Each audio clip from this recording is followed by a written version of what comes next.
From the worldwide campuses of Troy University, this is Troy Trojan Vision Nightly News. Hello and welcome to Trojan Vision Nightly News for March 22nd, 2011. I'm Jasmine Bailey. And I am Rachel Ellis. Thank you for joining us this evening. It's Greek Week at Troy University, a week for Troy's fraternities and sororities to take part in friendly competition to see who is top in the Greek system. But today, their competition took a humanitarian turn to help out those in need. DeMarcus Weems has the story. Troy University fraternities and sororities partnered with the American Red Cross Tuesday for a competition to see which Greek organization could donate the most blood. The purpose of this blood drive is first and foremost to save lives and help with the blood collection. But second of all, it's Greek Week here at Troy. That's why I've got my jersey on. I was a Katie here at Troy, so go Katie's. But all of them, you're wonderful and great for doing this, and they just get extra points for giving today and saving some lives. Although this was a great event for Greeks, the purpose for some participants was to help others in need of blood while collecting points for their organization. First of all, it's Greek Week, and I'm doing it for my sorority to help out, get us points for the competitions that are going on. But also, I'm O positive. That's my blood type. I really like to give blood. Despite the fact saving lives are in mind, the clash over points reigns in the heads of the Greeks. I think that people have been very competitive. I think that I've seen a lot of certain groups come in and they've seen how many people have come in from their group and they're like, oh, we're kind of lacking, so we're going to step it up a little bit more, and some people are doing really great. So I think it's been a good turnout. The American Red Cross has successfully secured 30 productive pints of blood. By the end of the drive, the goal is 176 productive pints of blood. DeMarcus Weems, Troy Trojan Vision News. The next event in the Greek Week competition schedule is Trojan Trivia tonight in the Claudia Crosby Theater. The Student Government Association is looking for students to become a part of the SGA Senate. Senate applications are now available in the SGA office in room 215 of the Trojan Center. The main requirement to be a senator is to have a 3.2 grade point average.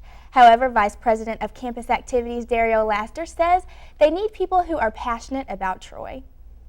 I encourage as many people as possible to apply. We need people who are enthusiastic about serving the student body from all aspects of campus life.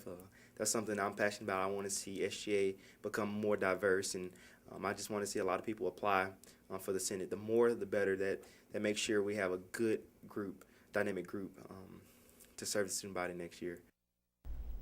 Again, Senate applications are available in the SGA office, room 215. The applications are due this Friday by 5 o'clock. Elections will be held Wednesday, March 30th. Typically, you'd expect to see artwork lining the walls inside the Malone Gallery. But today, one art class gave the public an opportunity to enjoy some more lively pieces. Who would have thought a samurai, a comic book figure, and Lady Gaga would all be in the same place at the same time and on Troy's campus? These characters were among many on display on Bibb Graves Quad Tuesday afternoon. Students in the Time and Space art class created their own life-sized, three-dimensional sculpture of themselves out of saran wrap and clear packing tape. I wanted a more collaborative kind of happening experience for the students, and to make people aware that we have a thriving art department and that art isn't just a painting that hangs on a wall, but it can be like a living, breathing, three-dimensional environment that you can walk through and experience. In order to make a passing grade on this assignment, the sculpture had to stand on its own.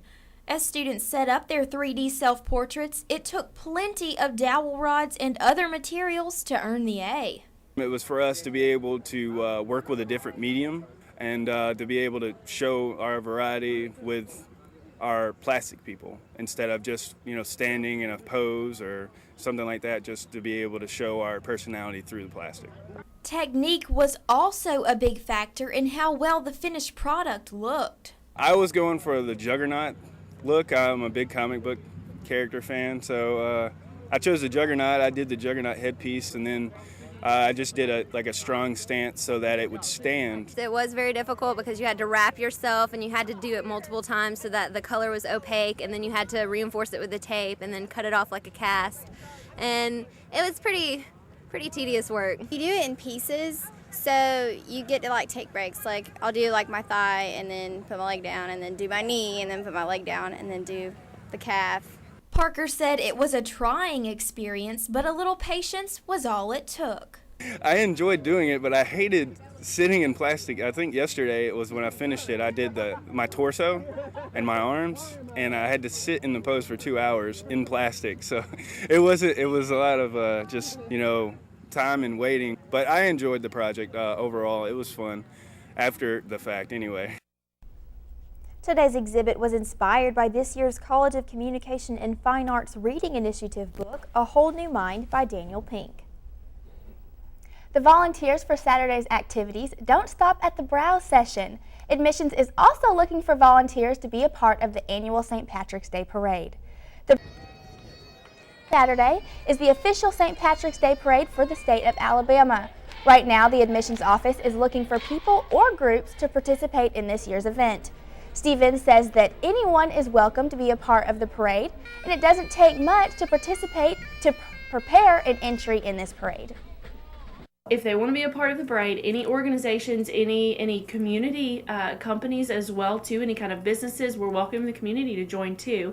Academic departments, everybody. They can walk, they can ride bikes, they can ride in their vehicles with signs down it, they can make a float. It doesn't have to be elaborate, it can be very minimal, but they need to line up at 10:30 and just call us or come by the office and let us know, and we'll give you a lineup number and get you set up.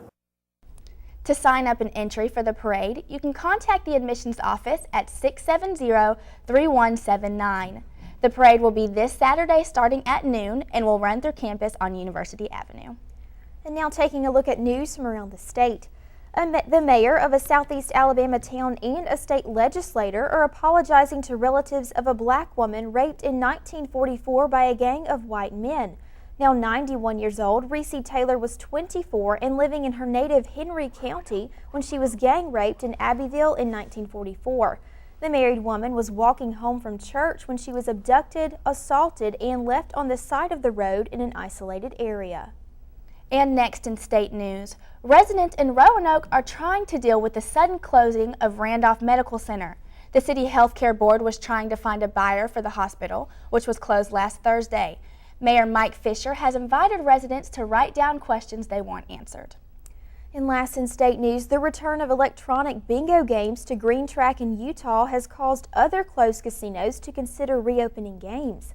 Jefferson County Circuit Judge Eugene Barron has ruled that bingo operations in the Bessemer cutoff area of the county can reopen as long as the state government allows bingo operations to continue at Green Track.